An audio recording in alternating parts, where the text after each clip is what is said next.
Hello, this is Mr. Calzone425 in episode 2 of our Kerbal Space Program series. Today, we're going to be taking a look at taking our first contracts and being able to launch craft into some higher areas than just the launch pad. So, we open the contract system and lo and behold, Gene Kerman over here has some stuff for us. Most of these first contracts are very simple and things that you would rationally look at and go, okay, that makes sense for a starting out space program. So, our first attempt is to launch a new vessel.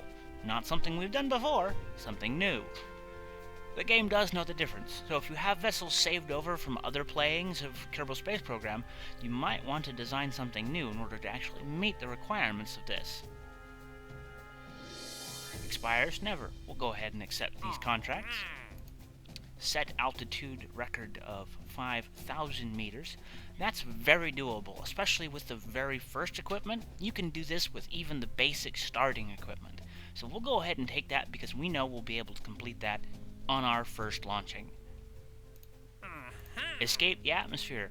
We might take a while on this one. We might not be able to get one out, but then again, you know that there are other Kerbal Space Program players that have been able to do much more with smaller rockets.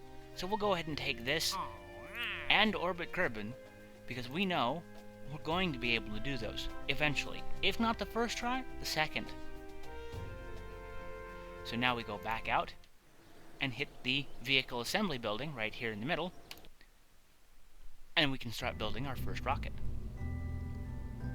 Now, since this is career mode, I only have one command pod Mark 1, the old standby. Able to carry one Kerbonaut into orbit, or wherever you choose to take him.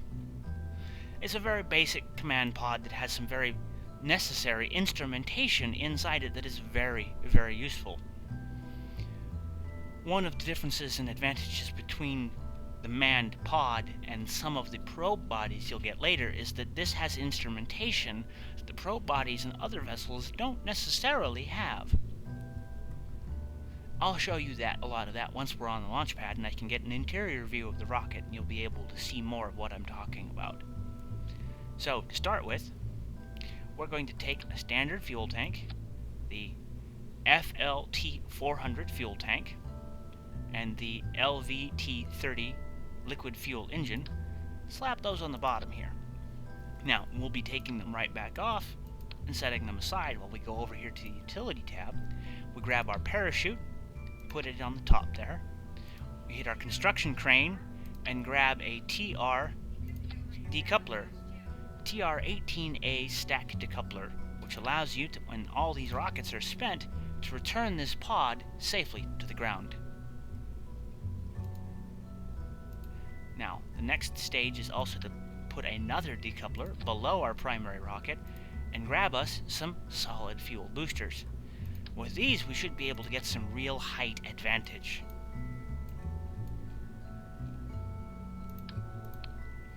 Now, because we don't necessarily have anything else to do at the moment, this is kind of the simplest and best rocket to make with these parts at the moment.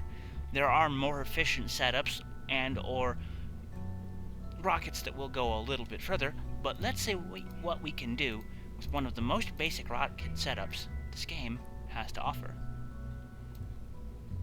And right now, the only thing we can do with this is 1. Crew report, 2.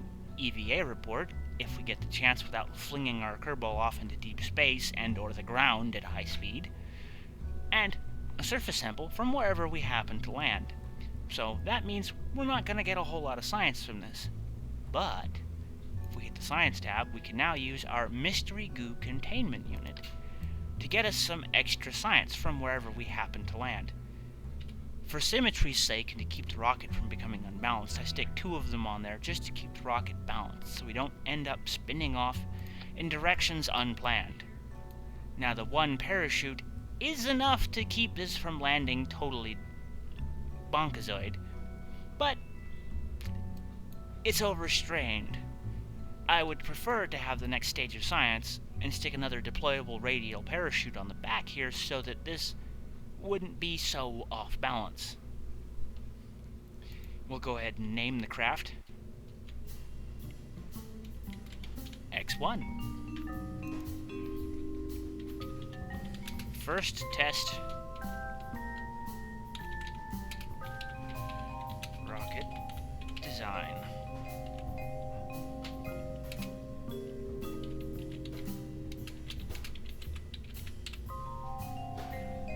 Alright, now we check our staging before we hit the launch pad, because these are very difficult to rearrange on the launch pad, considering that you're about to be using them.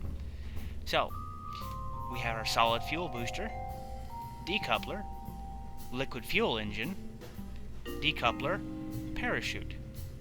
And that's the order we want them to be in. Having them fire in the wrong order would be very embarrassing. Like, for instance, if, say, the parachute went off as soon as we started takeoff, which would invariably skew the rocket around and cause a very large explosion.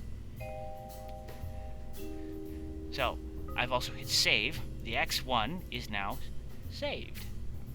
To the launch pad we go.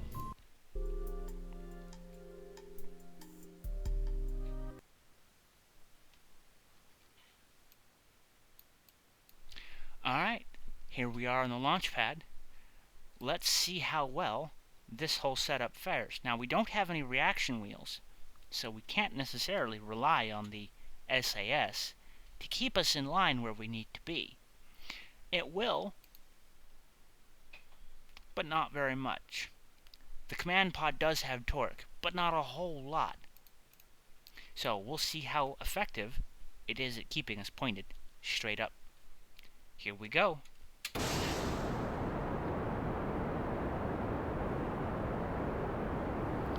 We're not getting a lot of wobble on our gimbal here. Now the solid fuel boosters are not throttleable, which means that the throttle now starting in the middle of the gauge doesn't necessarily matter too much to us, but it will in a minute when we switch over to the liquid fuel engine. We're about to hit our first milestone as we complete our first contract here with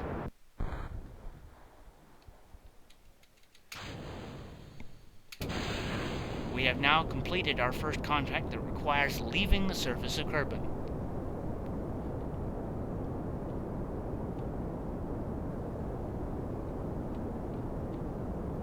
I've done my first roll over to 45 degrees to get our orbit started. We may even leave atmosphere at the rate we're doing with this fuel. So, one of the critical things to remember is that while this looks very effective and is doing very well, we need to save some of this fuel for deorbiting. If we were to get into orbit, we would need just enough fuel to knock us back into a re-entry trajectory. Luckily, we don't have to worry about heat in Kerbal Space Program, otherwise there would be many more dead Kerbals than there are. The voice you may or may not be hearing in the background occasionally would be my daughter Lisa, who likes to chime in with a variety of comments, helpful hints, or just enthusiasm.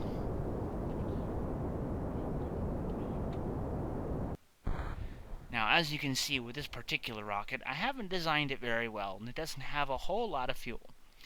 Having tilted over to 45 degrees and burned most of that fuel, we're going to get a maximum altitude of 35,000, well, 34 depending on air resistance, but that's more than enough to complete our first 2 contracts. And with most of this rocket being recoverable, we've got a lot going for us. Now, being as we're obtaining some high altitude here, we may want to get our crew report. Since we're hitting 33, crew report, Kerbin's upper atmosphere. Keep data.